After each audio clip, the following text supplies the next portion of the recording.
Welcome, welcome, welcome. First day of the Dutch Media Week, and it's all about innovation. In this session, we're going to talk about how the industry is changing, because we can do everything remotely, or can we? We have three fantastic guests here who have experience in this field, and I'm going to interview them and talk to them in a second. But first of all, working remotely is nothing new. You know, video production has always been distributed. You always have different teams working together in different phases of the project at different locations. So in essence, it's a heart of the industry that we work together at different moments in time and with different expertise and lots of specialists.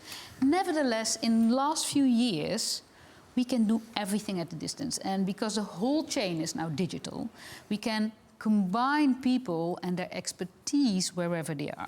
Now, we're going to talk about these three gentlemen. Let me introduce them first. Alexander Draaijer, you're the manager of Splashtop. Can you briefly explain what is Splashtop? Yeah, we are a software company that creates software for creative people to access their powerful devices remotely. So remote video editing, game development, video, audio sync from any place, anywhere, any time. And we'll talk more about that later on, but you probably, like many people in the industry, got very popular during the pandemic, right? Absolutely, yeah. Yeah. That helped. Growth, that's what we have. Yeah. Dennis Kleyn, CEO of Planet X. What does Planet X do? Planet X is a visual effects studio. We're based in Amsterdam, and we create visual effects for what we call long-form drama, so feature films and episodic workflows, television series. We don't do commercials per se. And we recently also branched out into virtual production in camera visual effects by being the co-founder of Ready Set Studios, a virtual production studio in Amsterdam. Yeah. And during the pandemic, we'll talk about more later, but everybody went home and kept working. Yeah, exactly. We had to switch pretty fast, using different tools, probably also in what you just mentioned. But yeah, we had to really clear out the studio, and we had to find a way to keep these creative and technical processes going while being at home, everyone. And I have the feeling that especially creative people, they work harder than ever if they have the space and the quiet of their own home. They don't slow down. It speeds up the process rather. But let's talk about that later on, because it's not everything. Okay, and René Delwel, the director for the Netherlands of EMG, huge company. What do you do, René? Well, we are a technical facilities company, basically crew that is taking care of all the technical facilities in recording and distributing audio and video material. Yeah. So we work for the likes of RTL, SBS, but also OBS, Olympic Broadcasting Services. And especially NOS. Known for these huge events, right? Yes. You know, sports. Song festivals, that sort of thing. Yes, yes. I think that's true. I like to say that we always do many shows every day in talk show situation like this one. But it's true that on LinkedIn and Facebook, the opening of the Olympics.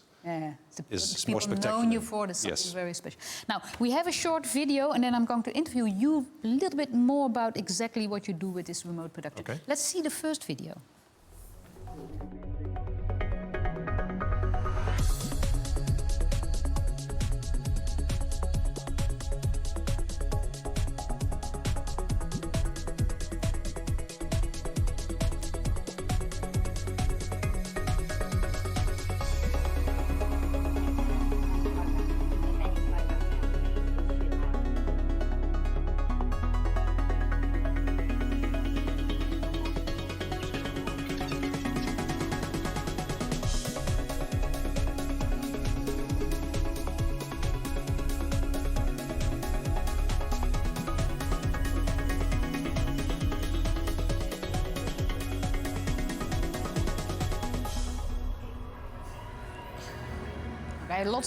Lots of energy in the video for sure, but it also shows basically the whole production process can be taken apart and then put back together again, right? So what did we see? Well, what you just saw is an overview of the magnitude, which obviously was ignited by COVID. We worked remotely for a long time, like you said earlier. There's a lot of people sitting on various locations, but in the end, a production is we all go together to one location and we roll out the cables and as the hashtag pulling cables for television. It's not for no reason. A lot of people put it on their Instagram. They're proud of that as well. Yeah, absolutely. And it is more or less a way of living, partially. And there is a big difference, obviously, if you do the 8 o'clock news of NOS, or if you go with a team to an desolated island and do Survivor, Cuba and do the Rolling Stones, or the Rolling Stones on Cuba, which was a highlight, obviously, and or the opening of the Olympics. But in the end, it cannot always be like that. So, for example, the studio, the postcode lottery in Amsterdam. It's a very green environment there. They want to have as low as possible carbon footprint. Yep. So no people in and out, if not necessary. So no travel. No. So basically, there's 3 manned cameras out of the 13, and the rest is all handled from Hilversum. Yeah. And the director and the technical crew are all based in Hilversum, and only the talent is in Amsterdam. So there's a reason. The talent is still in one spot, yes. But basically, apart from very few people locally, everybody else is here. Yeah. Yeah. And do they need to be here? I mean, is it important that you have this big unit here where they sit, or could they be anywhere? There is always an interesting discussion with the likes of Tata. They say, "Oh, everything can be remote," and then we tell them what the volume is of one stream of one camera, and then they say, "Okay, maybe not." And it becomes really like a data transfer. Yes, but let's take Talpa.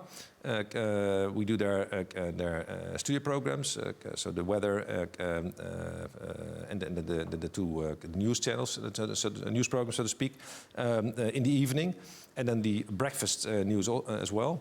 And they want to be free to either be in a studio somewhere in Hilversum or anywhere else, or in their own studio. The technology is in our building, and the people are partially in their building and partially in our building. Yeah. So we try not to be depending at all on where people are in the workflow. Yeah.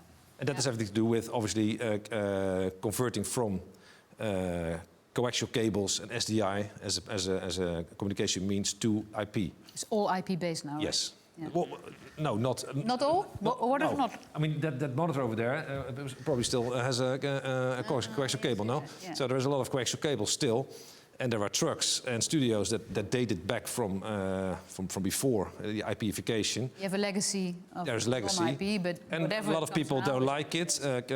People sometimes don't trust it. So we are now on the brink of change. But it will obviously everything will be IP at some point. And then we'll move to dance. But so there's a legacy there. There's expertise in the company. Yeah. There's ways of doing things. There's teams that work together, and the teamwork is essential part of the quality that you deliver. Absolutely. Yeah. So if you pull those apart geographically, or does that influence that immediately? Yes, you need different people to organize. For example, if you go to a football pitch, the director takes the crew together at the truck, and he stands on the loading platform, so to speak, and then he says, "Okay, guys, we're going to go." And he walks and he sniffs the grass and so on. It does make a difference. Yeah. Is it necessary? No, it's not necessary. This guy can be anywhere. So it will change. In entertainment, it's more complex because sometimes you see stuff on your monitors and you say, "Wait a minute, I don't like this." It's easier if you then can walk into the studio and adjust stuff as a director. On the football pitch, that's not necessary. The guys play anyway. You're just recording it. So there's a change, and there's a big change in crew, because we can't just use IT people, because it's still video. And we want people with sensibility. Yeah, and so why is this picture? Doesn't it feel as it should feel, like something technical? There's a technical glitch. But you have to admit, you guys go for very, very high quality. Yes. The world of video has a much bigger range, and it might not always be necessary. That's true. That is true. Yeah, that is true. Let's have a chat with Dennis. Dennis, you have a big special effects studio, so you have lots of people in the building, and we have video of that as well. Can we show the video while we have this conversation? Because in the video, you can actually see how it used to be to work together? Like, these are artistic people. They have talent. They have storytelling qualities. They want to know how. It's a cooperative work as well. So what do we see here? Well, this is just before COVID hit us, and what I thought was interesting about this is that it shows you how much we actually do physically with the team. Yeah. So there's a lot of people walking up to monitors, coming together behind monitors, pointing at things that you can see. I think it has an overlap with what you just said about, like, it's the technical thing, but it's also a very creative, close-knit process. With visual effects, there are a lot of dependencies. So somebody creates an asset, for instance, which is let's say a 3D model, then that asset goes to the next step in the pipeline, and so on, until it ends up being in the final result, in the final output. So there are a lot of steps that are very collaborative, and from the moment we had to switch to remote working, that means that there is much more weight coming into management to make sure that everything that is happening on the floor now gets translated into calls or into documents or into... That's hard, right? I mean, if you watch something together, the raised eyebrow is enough to make somebody think, Yeah, it's very hard over Zoom. And all the subtleties that are important also for this creative feel and this creative quality. Just the way somebody breathes when they watch your work is already indicative of. Yeah, no, absolutely, and that's very hard to do remotely, and that will probably remain difficult for the foreseeable future to get rid of that. But there as well, it might be difficult, but it can be done, because you had the same problem. Pandemic hits. Yeah, everybody pandemic goes hits. home. Yeah, and that's the same production. So what you just saw was the start of that production, and I think what you... Yeah, let's see the second video. We have a little bit of what it means if you move everything to Zoom. Yeah, of course, because that's what happened. I think we have a video of that as well. And then also when everybody's sitting at home, I mean, because that's sort of a ghost area. Can we see that video? Yeah, this is it. Yeah, exactly. Yeah, so this is what happens when you put all those things. I mean, this is of course a mosaic. This is not a real-time thing, but this is just to give you an idea of the magnitude of what happens and what shifts with screen sharing. This was a Norwegian-Dutch co-production, so we also worked together with people from Norway. Director was in Norway, big part of the production team was in Norway.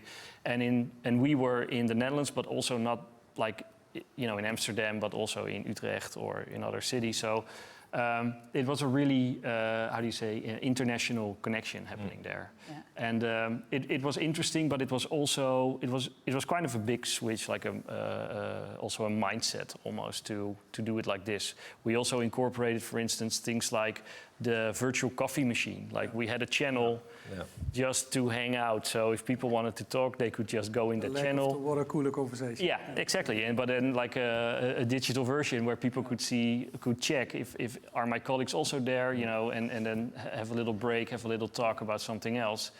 But and now that we can all go to our workspaces again, has it changed? Are people now still on Zoom a lot to sort of quickly? It has definitely become easier to incorporate this way of working. We prefer people coming into the studio, to be honest. I feel most people that work with us or in our teams are also motivated to come to the studio. Even during Corona, whenever there was a possibility, people would prefer to be on the floor. Yeah. I think also for the same reasons that you just mentioned, like just the human contact and all the details and all the... It's also, I mean, I have the feeling it's also a young people versus old people like me thing. And if you're young, you still need to build up feeling for the industry, colleagues, networks, so get expertise for others. Old people want to work from home, no? I don't think. I mean, maybe I'm the only one. It's I love it. Yeah. Well, it's sometimes it's. I mean, for instance, now if we have a meeting, you will be, and that's not something specific or Sandoz meeting, you don't have to get together. Mind-blowing for our industry, but yeah, you are more reluctant to travel a lot, and things like that have become easier. Yeah. And the workflows and the pipelines are in place to incorporate people working with you remotely much better. Like we have these systems, and we can easily, hire someone. You got some work habits in place, there are systems in place. Yeah, exactly. Yeah. People are not in shock if you say, let's do a video call. No, it's sort of that's, standard. that's all more, it's much more accessible and easy now.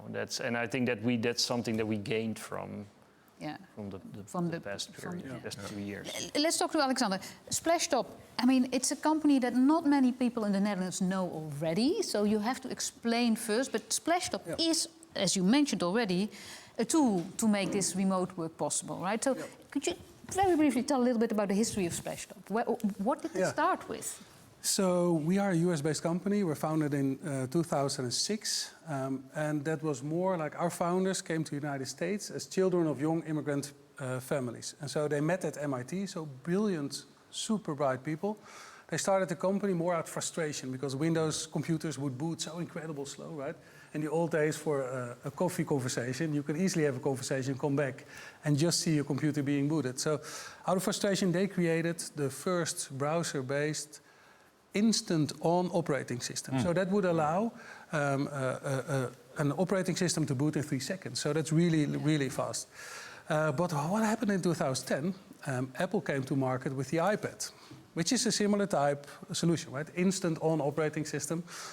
So that changed a little bit our perspective, also the way how we operate. Because at that time you saw Flash games were really popular on Windows machines, like in your browser, do some basketball, Flash movies. But also looking at your own video, photo content that you have stored on your computer. So what they did is they created an app.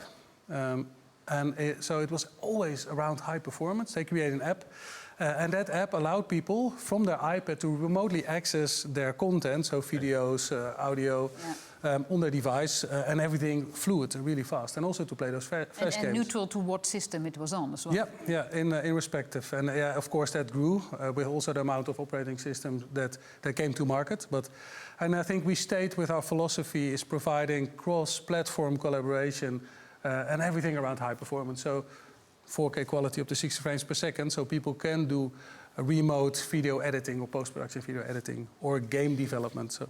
This software Splashtop is now popular with in the media and entertainment sector, also lots of other sectors, but let's talk about the media and entertainment sector. What is the reason that companies want others to work in this software? Because there's also some sort of a protection going on, right? What do you mean exactly? Well, if you are all distributed. For some media assets, there can be quite a risk with the copyright issues and things like this. I can see that. So you have sort of a secure environment as well. Absolutely. So, but what we do is we will establish a high-performance remote connection to the powerful device that's probably in one of your premises, because. Not only are those devices really expensive, they're probably sometimes too heavy to move, or they can't even be moved because of the intellectual property on that device, but also the premise, your office environment is highly secure. So what we do is you install a little piece of software on that device. From that moment, the only thing you need to do if you have been granted access by your organization is install a business app on any device. So provides full flexibility, and then you can remotely edit. And the only thing that we transfer are pixels. So the data remains in premise. You can collaborate with other people. You just get the instructions back and It's forth. just, The data is there. Exactly, data remains there. And so from an intellectual property perspective... we talked about it a little bit before, but that's the same what happens with us as well. People, they log in, they control the systems, but the actual hardware is physically in our studio. They just control the low res then? No. Well, no, that's actually quite good, but it only goes so far. So there are some types of work like quality control, for instance, that you don't want to do that remotely. You have to do that. Layered graphics. Some of the compositing work can also be done remotely, but if you want to check it, you have to maybe review it on a big screen. We have a cinema in-house.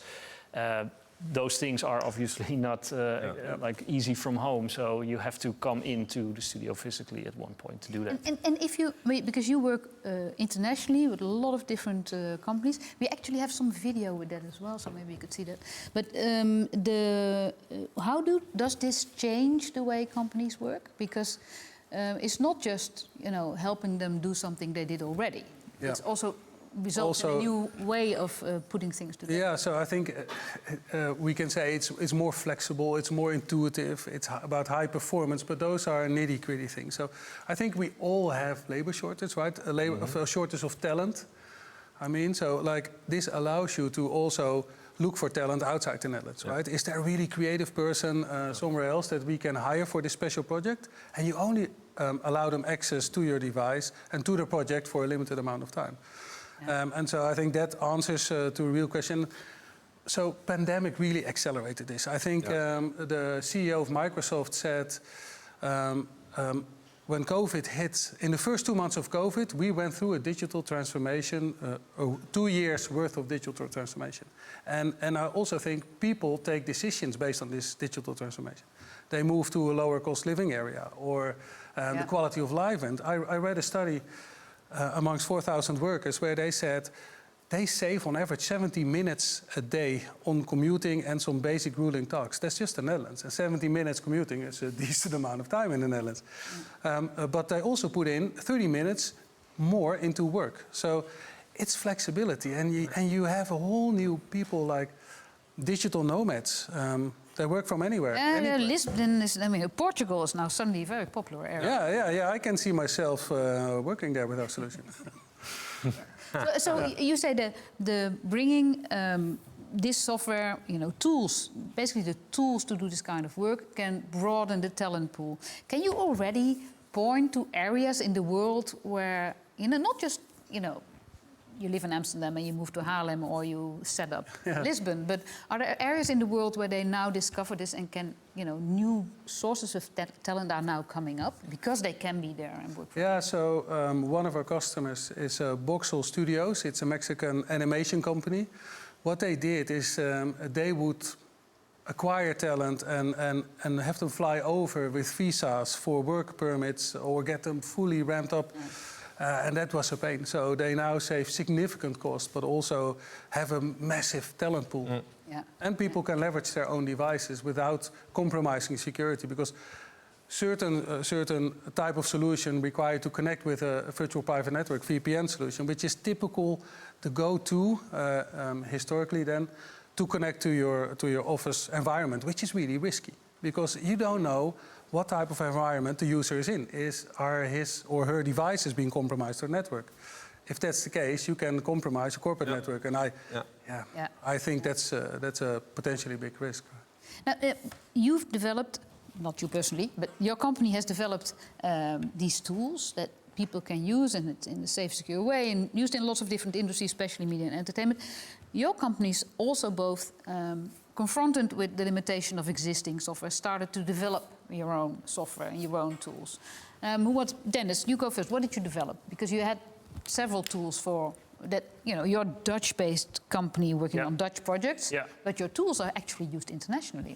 But they're not per se have nothing to do per se with remote working in that sense. But what we do is we create software that is being used on film sets internationally. It's called Satellite. It's an on-set visual effects data wrangling tool, which is quite a niche thing, but there's a lot of data that needs to be captured during a shoot for the visual effects studios afterwards to work with. And there is not really a solution for that, so we started developing that, I think, almost 10 years ago.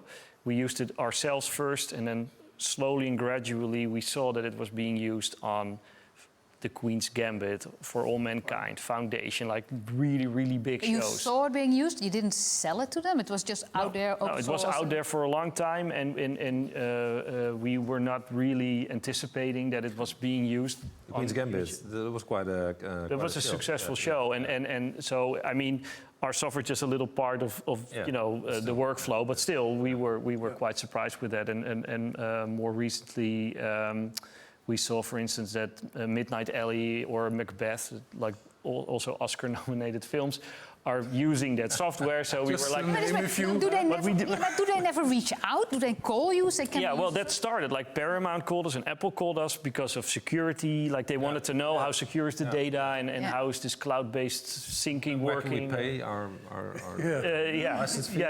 Exactly. Well, we had a license, licensing program, but that was a wake-up call for us. Like, okay, we should do something different with this because this is really something You're bigger onto than we something, thought. So, In a way, it has to do with remote working because you can sit there in the Netherlands and think like, oh, there's this really very, very, very specific problem that we can solve, and now the whole world has it solved, right? I mean, anybody can now use that software. So that's, you know, it's another way of cooperation. Yeah, no, that's true. We had somebody come in from a studio. He was visiting Planet X for the visual effects part.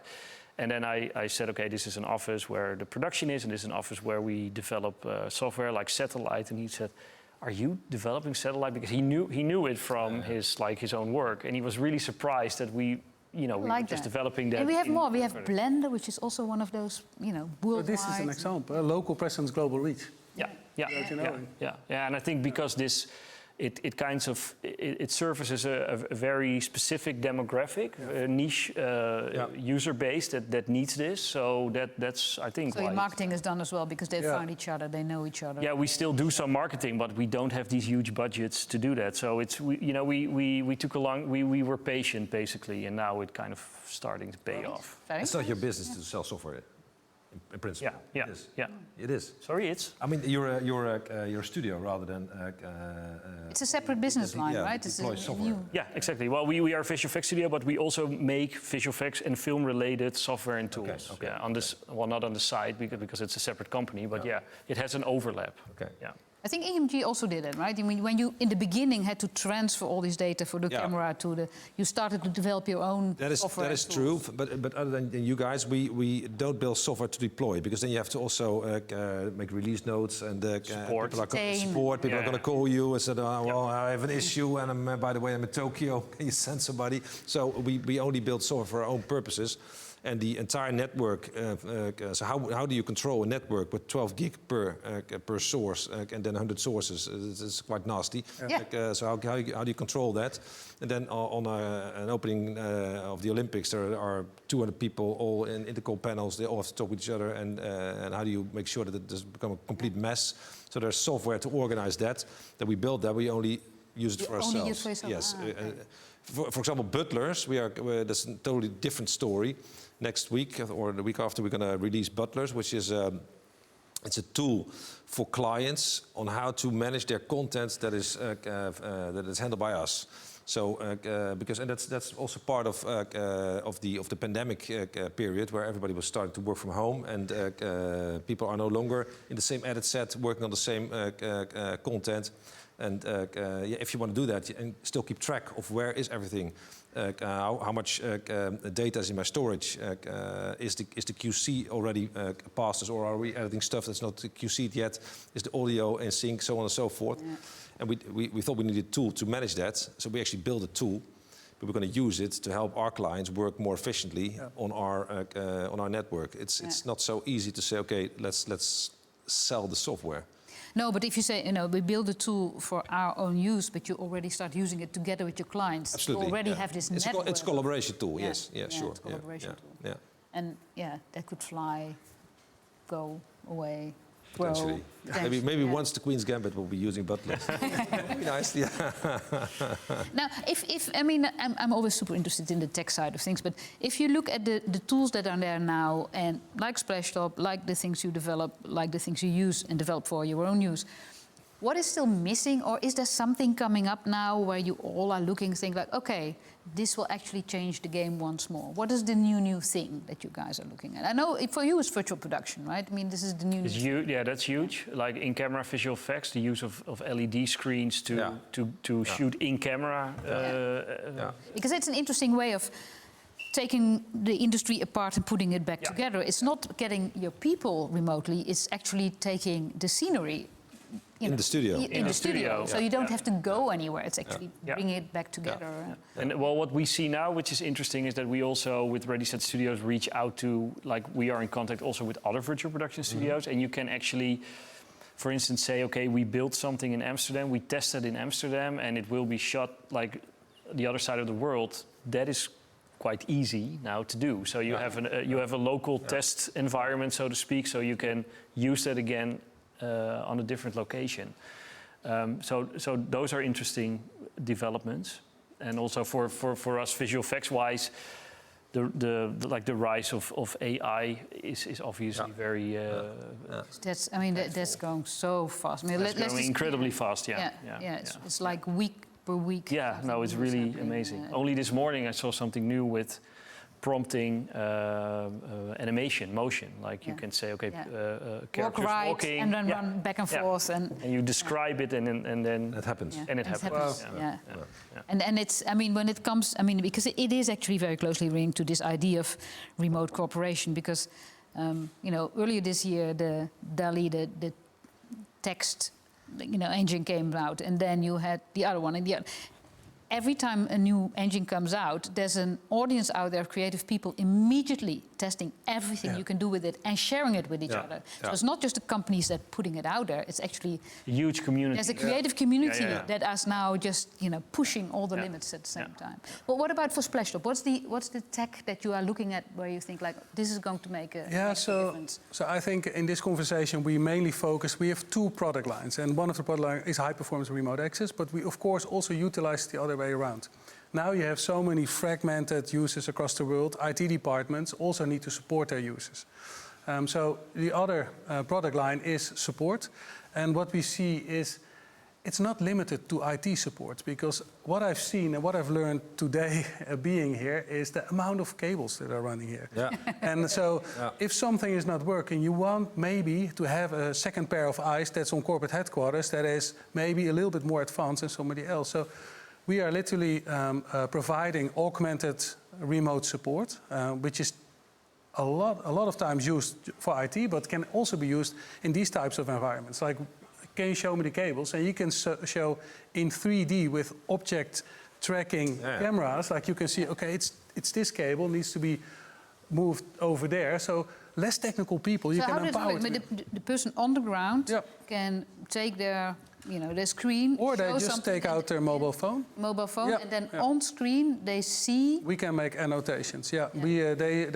So nothing needs to be pre-installed. They give us a 9-digit code, or the people who's providing second line support, and then they can see what the user is seeing and make live annotations. So if you select something and you walk away and you go to the other place, you go back, you still see that 3D object in space. Permanent augmented reality overlay. Exactly. And also the user can say, look, is this cable correct? Oh no, it's the other one. And so it's efficiency, right? It's cost saving. It's also, you can also use it for training and educational purposes to maybe send out people who you just onboarded but not 100% validated. So, and it replaces so many on-site visits. It's a no-brainer that people will leverage this type of technology.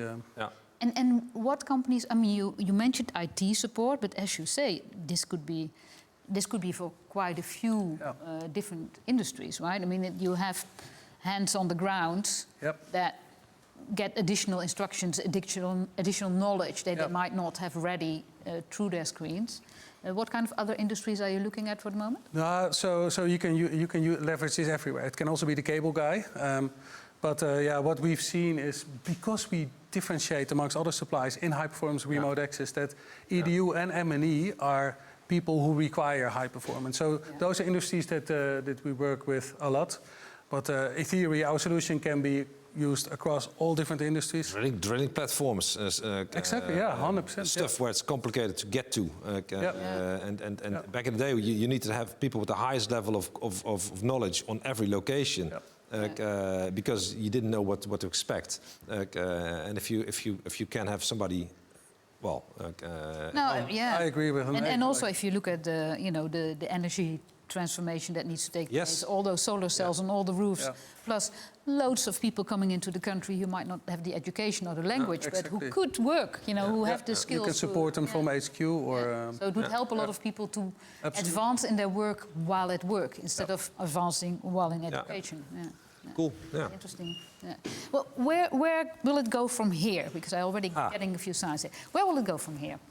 I mean, seriously, back to the media and entertainment industry, because a lot of what we develop in the media and entertainment industry can also be used outside of it. But how will it actually change this industry? How we produce things, how we share things, where people are based, how they get together as well. What do you see happening? In sustainability, it's going to make a difference. It's a gradual change. There's a lot of people are still stuck in their ways. Potentially, it might create also more inclusive workspace. Not everybody, when you have children, for example, it's not as easy to say, okay, today FC Groningen, okay, I'll be off for 16 hours or so, or it's not allowed, 14 hours. Or a show in Budapest. Okay, I'm off for 2 weeks.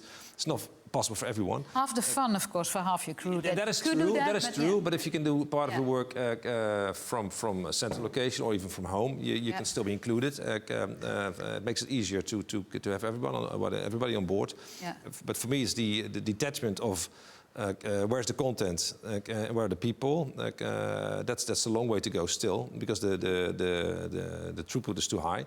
But we're getting there slowly. Yeah. But you are very much focused on, with the company, on live events. So because everything else is relatively easy. Yeah, is it one place and then? Yeah, if it's a post-production show, all the things that we talked about are already possible. Yeah. It makes it complex if it's live, and then there's these 50 cameras or these 8 cameras or whatever, and they have to be managed with graphic layers and so on and so forth all at the same time and on air. Yeah. So you don't have you have a chance to repair anything. It is on air. Any mistake is fatal. Yeah. But I'm just thinking that new types of content might now be possible to develop. I mean, this is solving a problem of talent, of equipment, of efficiency. That's already taking place, and that will go on. Yeah, but working together with these guys. What is happening on your side? Because your industry is, I think, changing faster than anybody else's at the moment. I mean, what you said earlier is like almost by the week, like new things pop up.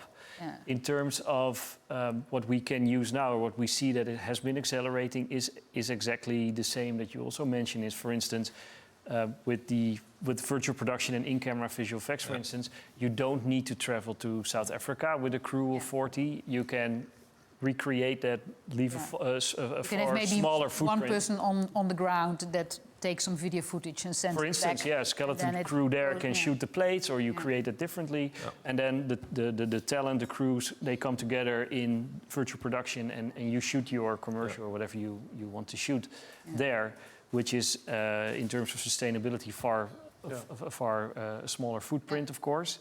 I think for visual effects, I mean, that also affects visual effects in the sense that filmmaking in itself is not by default sometimes the most green thing to do, with all the traveling and what we need to do it. There's great improvement there, but something like this, in-camera visual effects and virtual production, is a huge leap forward for that. And like the numbers are coming in also from researchers all over the world, like what is the difference between a regular production and virtual production, and those numbers are quite telling. Good, because it costs less, it's more efficient, it's greener. Well, it costs less, that depends, of course, but I'm a little bit careful to sell it. Graphic design is not for free either, but it's beautiful, it's beautiful. But it has some advantages in that regard for sure, and I think that blend will continue to But also, I mean, if you have a completely digital set, that also means the whole pre-production changes completely, right? Yeah. Because you can already try out everything. It's more like developing a game than exactly. Doing And also like something simple that we talk about a lot is the usability of sets. You build a film set for 80K or 100K. You shoot in those sets for 1 or 2 days or 3 days, and then you literally throw it away. Yeah. Like it's not being reused. It's like but that's efficient for the present people that do it now. It's like, efficiency. But it also opens up the world for a lot of people. I mean, if students can make virtual sets. Yeah. Without any problem, and they can shoot movies that look like Hollywood movies. I mean, something's changing there as well. Yeah. What do you think will be the biggest change in the industry? Yeah, so I think the thing that will not be reverted is the hybrid work form. So hopefully we can make it a nicer place, so you can have remotely the coffee or the water cooler conversation with somebody that you see in a space, or maybe collaborate, because like what we did is like if we had a big project, we kept the Zoom meeting open and you would jump in and talk to each other. But like I think if it's in a virtual environment, that it's actually creating a shared online space to work in that you can enter and leave as you would enter and leave an office or exactly. a room. And I would love to for us to be able to support that kind of stuff. And it's not necessarily about the metaverse 3D space. It's just an online space where you meet. It doesn't have to be 3D or anything like that. Now, that's a huge new thing coming up now. Last conclusions on this. What is the thing you are going to do after this conversation? You go back to your companies. What is the thing you are going to do first? To make this future happen that you have in mind? We're going to have a speech for Stu, who's been with the company for 12.5 years. Yeah, he's a very nice guy. No, but seriously, the next step in innovation is actually getting clients on board on managing us through a digital platform. That's the first step. Being part of that network collaboration and making sure that everybody starts to. What, I mean, well, again, we are already kind of. Sorry. Well, I'm just, again, I'm just. If you look at the visual effects, that you can now think of anything almost, and it's there because it's text to image to video, it's voice to video. It's. Well, I think. Only this morning, when I just gave that example from this prompting and then for animation, we also said to each other, okay, like it's very important to keep ourselves like updated and kind of stay ahead on the curve of this, because this is, this changes everything. This changes everything, and I'm not saying that it will, like in the next few months, be usable for our purpose, but at least to incorporate these things and be aware of them, I think that's important. And of course the whole development surrounding virtual production in in-camera visual effects that's going very rapidly. That's the focus right now. Yeah, it's a big part of the focus that we have right now. Yeah. Last words for Splashtop. Yeah, first of all, congratulations on your colleague. 12.5 years. You do something well. Like if you have people that long. Yes, absolutely. With your company, so congratulations. Now look. So I would love to have a side conversation or thank you after show. And have a conversation to learn how we can help you save cost on this type of technology, but also increase efficiency. And so hopefully I can walk you out with a cup of coffee when you leave. And share contact details. I think that's possible. Yeah, because I think everybody deserves premium service at a really low price point, aggressive price point. So. All right, thank you. Fantastic. Gentlemen, Thank you so much. Thank you so much. Thank you. Thank you. Thank you.